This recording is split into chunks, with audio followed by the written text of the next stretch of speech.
In this video, we're going to show you how you can go to Viewboard Originals.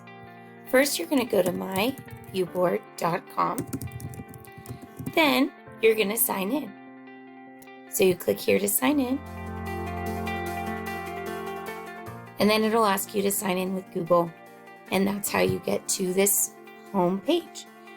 Now, you have all of your different icons up here. You also have some icons down here. So there are tutorial videos down here. There's just all kinds of stuff that will be helpful when you're using Viewboard. But Originals is where we're going to look today. As you can see, we have original content that's been created and uploaded to this library.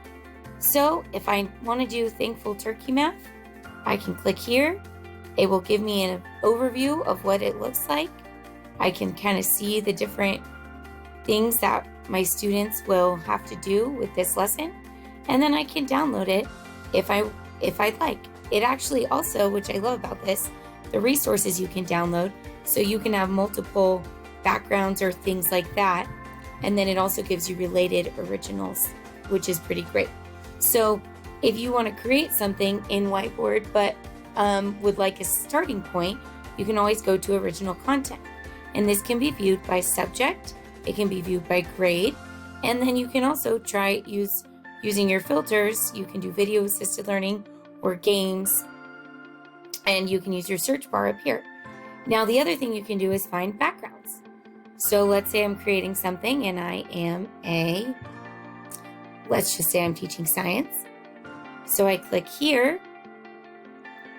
and it's going to give me all kinds of options for backgrounds on my whiteboard, which will make your students, it'll just be more visually pleasing for your students, and they're already all created for you. You can download in full HD or in 4K, and then all you'll have to do is once I download one, so let's just say we're going to do this experiment number 1, and I'm going to download it. And then when I go to my whiteboard, all I'll have to do is drag this image. And as you can see, it's a photo. So what I'll do is I'm going to exit out of here. I'm going to find the file on my desktop, and then I'm going to just drag it into here. And this is where I can manipulate it. I can make it bigger, smaller. I can write on it. I can lock it in place if I want to lock it so that it won't move. And then I'm all ready and set up for my experiment with my template from my originals.